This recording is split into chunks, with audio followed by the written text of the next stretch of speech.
So what happens? I'm spending every day doing Hitbodedut. Why? Because Rabbi Nachman says Hashem is listening. And I had nothing else besides that one thing that Rabbi Nachman kept telling me, that Hashem is actually listening to me. And I'm praying, and none of my prayers are getting answered. This friend's going away, that friend's going away, this job is going away, that job's going away, my health is deteriorating, my physical health, my psychological health, my emotional health.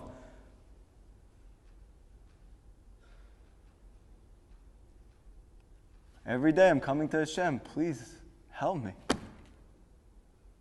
Something, anything. Nothing. One day, I get a text from my aunt. My family's not religious. Nobody's religious. Nobody's dati. But one of them knows that when a person is sick, you say a mishaberach for them. My cousin, who I've only seen at her house many times, nicest guy. He's a scientist. He's 40 years old. Every time I meet him, he's happy. He has life. He's from Canada. I get a text from my aunt telling me, David, can you please say mishaberach for refuah shlema for your cousin Michael? I said, yeah, of course, but what happened? She said he was in a New York City marathon with his girlfriend, and he had heart failure in the middle of the race. And the doctors, the paramedics came over, and they realized there's no way that he is going to survive right now unless they put him into a coma, into a medically induced coma. The only way he's going to survive. So what's the benefit? He's going to be alive while he's in the coma.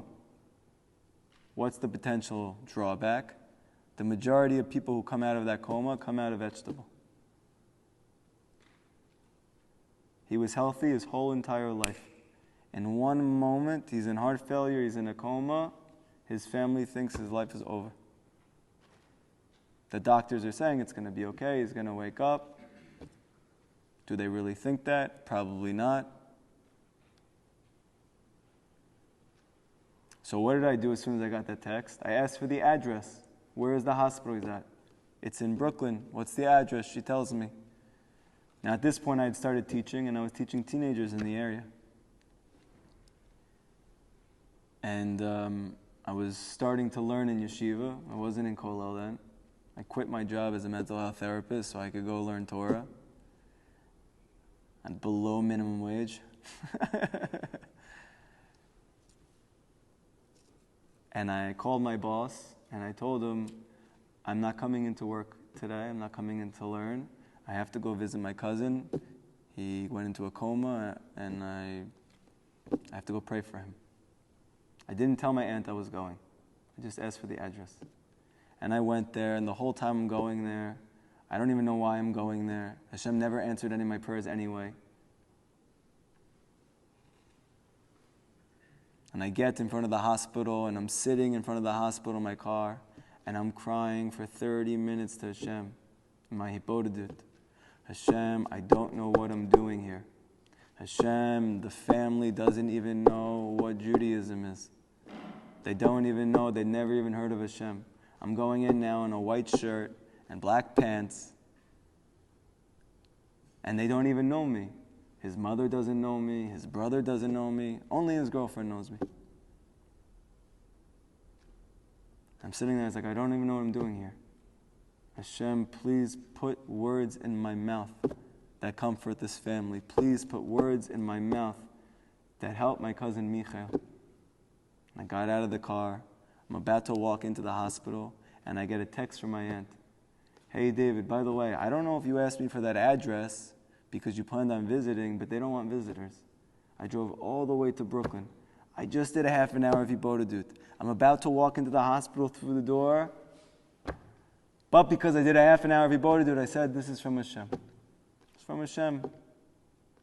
Maybe it's not good timing, I don't know. So I texted her back. I said, I understand completely, but just so you know, I'm literally stepping into the hospital door right now. She said, if you're going in right now, you already drove there, then you should call and see if they want anybody to come in. So I made a phone call. I spoke to the brother. He's like, not sure. He doesn't know me. Let me ask his mother. Let me ask my mom. Ask her. And I'm sitting there and I'm sweating and I'm scared and I don't even know what I'm doing there. She says, you can come up. Now I'm going and I'm like, oh my gosh, I can't believe I came over here. You know what I'm going to do? I walk in. He's laying on the bed, blood dry on the side of his face, hooked up to every machine. The family all there looking like they've been crying for 24 straight hours. Their eyes were so red. The brother, the mother, the girlfriend. They told me what happened. I said, can I pray next to him? They said, sure. I took my Tehillim out. There's a segula for a person's age you do the next year. He's 40 years old. I did 41. I opened it up. I didn't know what it was. I barely read Tehillim in my life. And the Tehillim starts, when you are visiting the sick and he is on his bed, Hashem is going to save him and wake him up. You can look it up after. 41. And I started to have chills in my body. And what do? Whenever things are real in my life, I put every book away and I just scream to Hashem. I cry to Hashem.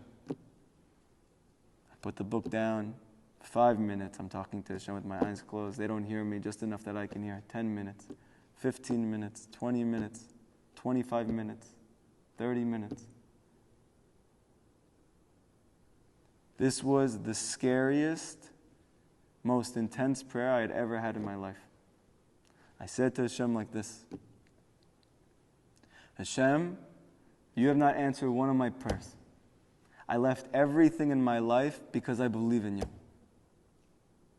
But at least I know you're there. I just don't know where you are. This person is Jewish. He's 40 years old. He's never heard of you. And in one moment, his entire life is going to be taken from him for what? That's why you brought a Jew into this world? That for 40 years he has no idea who you are, and in one moment his life is over, and his family is going to mourn that forever? That's what you brought a Jewish person to this world for? Don't do something for me. Do something for him. Do a miracle right now. That everyone here knows through this situation, that in the most unlikely way possible, that nobody here knows you exist, that in one moment you can make everybody believe in you.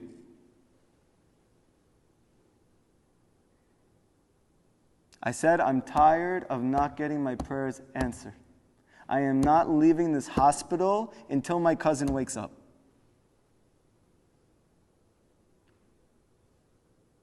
How bad did things in my life have to get to a point that I could speak like that?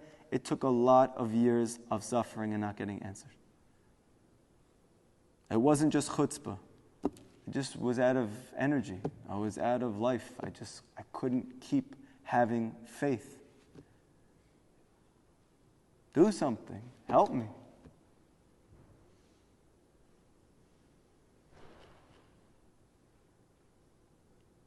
I'm crying. I finally open my eyes. Looks exactly the same. I turn around and everybody in the room's eyes are big. I said, what? They said, your cousin, Mikael, what did you just do? What did you just say? I said, I didn't say anything. I looked back at him. He looked exactly the same. They said, he moved. And all of a sudden, all the machines in the room start going off. The nurses are running in. The doctors are coming in. The paramedics are coming in.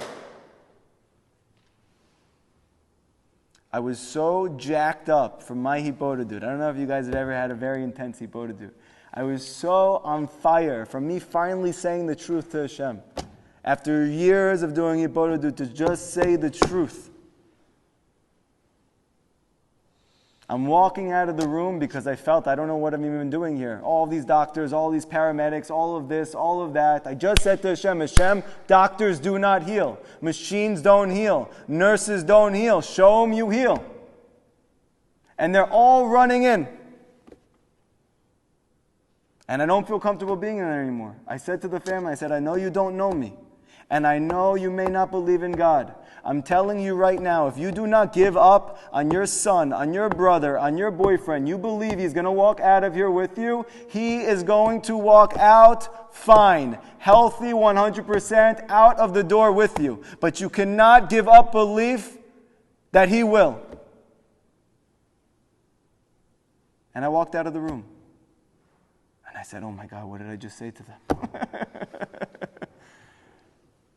But I have an issue. Why? I just put my whole religion on the line. And he's not up. I went to the Bikur Cholim room and I said to Hillel for a half an hour, for an hour, for an hour and a half, for 2 hours, for 2.5 hours.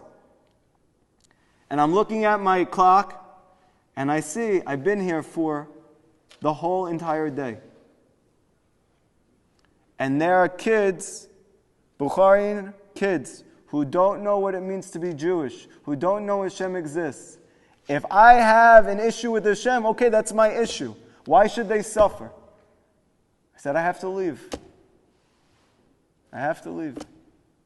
I'm walking out of the hospital. As I'm walking out of the hospital to get in my car, I get a phone call from my aunt. David, thank you so much. I said, for what? I said, your cousin Mikael is up. The doctors are speaking to him. He's responding. I started to bawl. I cried like I never cried in my life. And I've cried a lot. Crying and crying and crying. I couldn't speak. I couldn't breathe. After my whole